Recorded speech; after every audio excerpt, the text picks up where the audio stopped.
Perkenalkan, nama saya Abdi Parasian Somora. Saya mahasiswa Politeknik Pembangunan Pertanian Medan, tepatnya berasal dari jurusan Teknologi Produksi Tanaman Perkebunan 46. Baiklah, di video kali ini saya akan menjelaskan mengenai proses laju infiltrasi air pada 3 jenis tanah.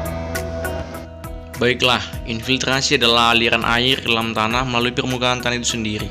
Jadi, laju infiltrasi adalah laju aliran air dalam tanah melalui permukaan tanah.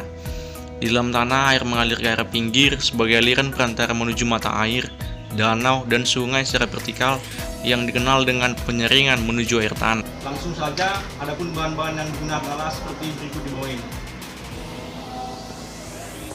Yang pertama adalah botol aqua sebanyak 3 buah, kemudian air, kemudian ada timbangan, kemudian ada pisau, kemudian ada penggaris,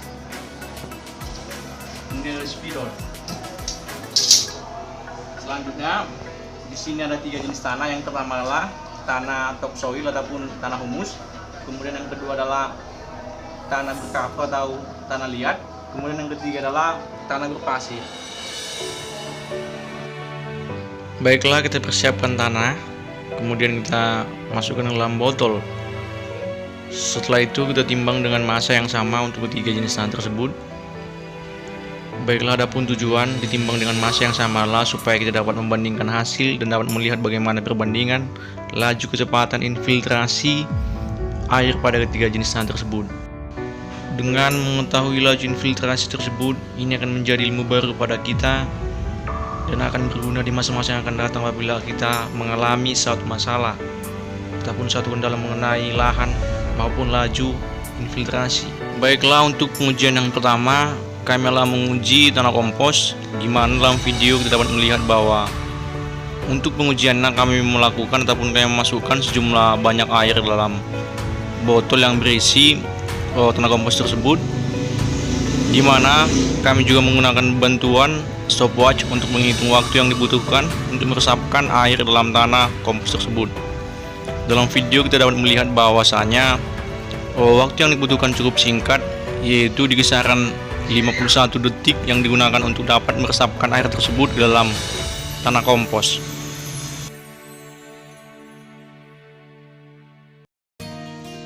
Baiklah, selanjutnya pengujian yang kedua, yaitu kami menguji tanah berpasir, di mana dalam video kita dapat melihat bahwasanya kami menuangkan sejumlah air yang sama dengan pengujian yang pertama ke dalam botol yang bersihkan tanah berpasir tersebut.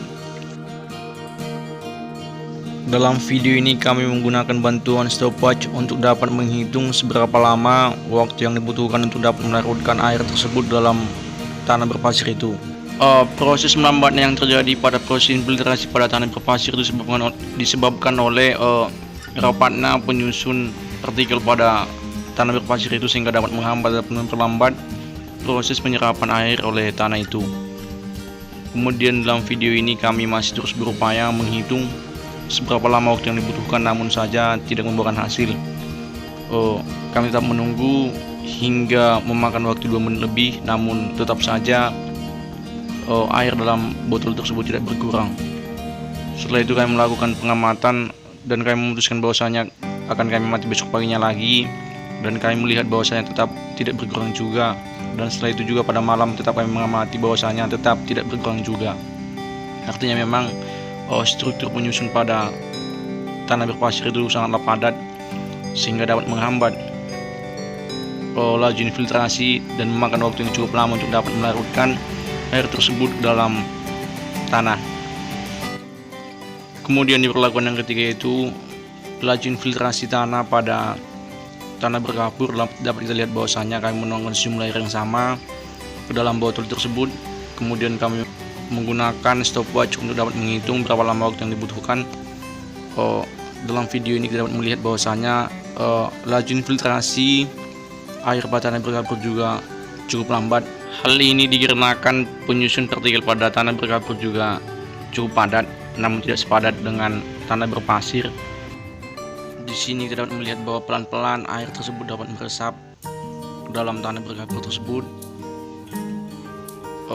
Kemudian di sini kami terus memantau bagaimana laju penyerapannya. dan sedikit banyaknya kita dapat melihat bahwa air tersebut sebagian berhasil diserap tanah dengan baik. Baiklah, kesimpulan yang dapat kita ambil dari laju infiltrasi ini adalah bahwasanya tanah humus ataupun kompos adalah yang tercepat dalam melarutkan ataupun menyerapkan air pada tanah, kemudian diikuti oleh tanah berkapur, selanjutnya diikuti oleh tanah berpasir. Cepat lambat, laju infiltrasi pada ketiga jenis tanah tersebut umumnya disebabkan oleh struktur penyusun jenis tanah itu yang berbeda-beda.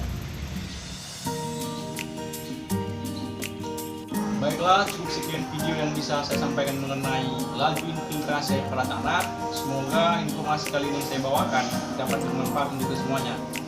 Saya akhiri dengan selamat sore.